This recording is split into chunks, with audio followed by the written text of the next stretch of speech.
नमस्कार सर। यह आत्मा क्या है?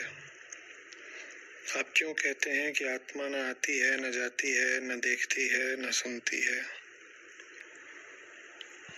वैसे तो वर्तमान में आत्मा के बहुत सारे अर्थ प्रचलित हो गए हैं, हम्म।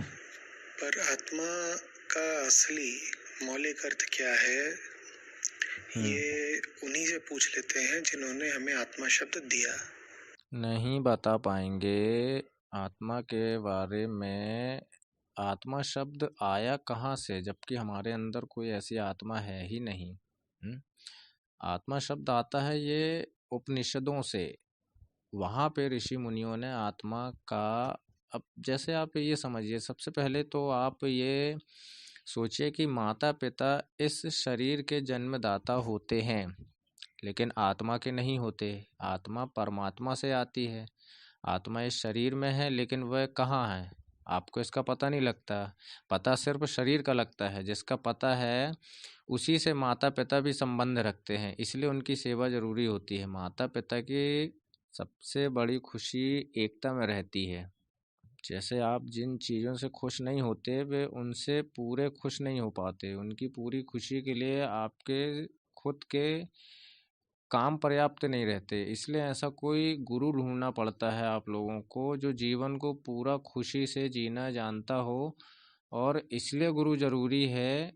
इससे आप ही नहीं, आपके माता पिता भी खुश होते हैं। सबसे बड़ा धर्म जो इंसानियत का बताया है, तो उसकी कहीं चर्चा की नहीं है कि गुरु कोई काम का आता है या माता पिता कोई काम के आते हैं। इन सब चीज़ों से हटकर है ये चीज़ें। आत्मा जिससे आप पूरे खुश नहीं रह पाते हैं, वो गुरु देता है।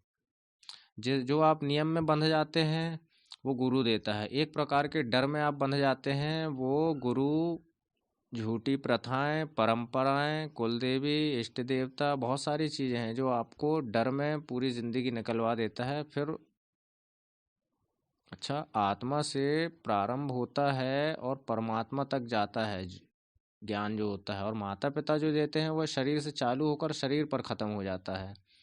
आपको शरीर की भी ज़रूरत है और आत्मा की भी ज़रूरत है। मनुष्य शरीर की महिमा तभी है जब वो आत्मा को भी जान सकता है। शरीर तक सीमित ज्ञान बिल्कुल एक पशु तल के काम है, जानवर तल के काम है।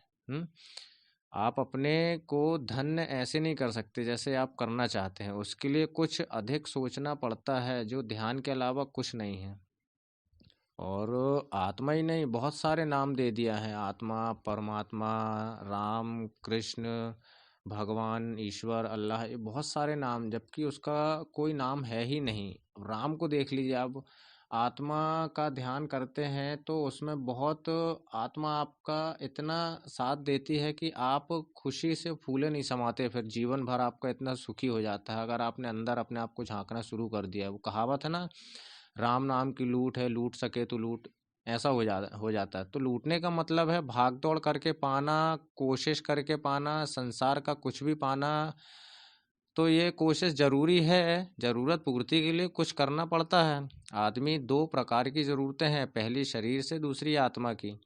दोनों ज़रूरतों के लिए भोगना ही पड़ता है और भागना ही पड़ता है। अब भाई, आत्मा की ज़रूरत है आनंद।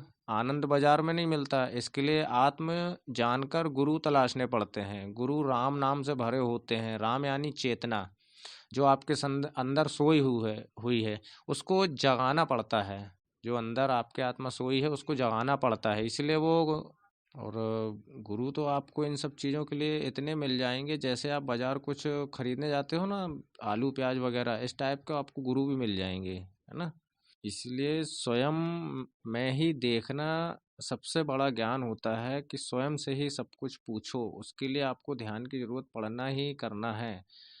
ठीक गुरु के शरीर से चेतना बहती है, यानी राम नाम बहता है, कृष्ण नाम बहता है, जो भी है आत्मा परमात्मा, उसका नाम बहता है। लेकिन आपको बहुत सारे गुरु ऐसे ही मिल जाएंगे जिनके मुंह से कुछ नहीं निकलता है ना। उसे लूटने के लिए हमारी पात्रता चाहिए पड़ती है। भागदौड़ और सेवा से पात्रता बनने में सहयोग मिलता है। जिनके कर्म निर्मल हो जाते हैं, वही उस राम के नाम को लूटने में लगे रहते हैं, है ना। तो ऐसा होता है। अगर आत्मा की बात आप कर रहे हैं और आत्मा को जानना चाहते हैं कि आत्मा है भी कि नहीं है, हमारे शरीर के अंदर क्या है।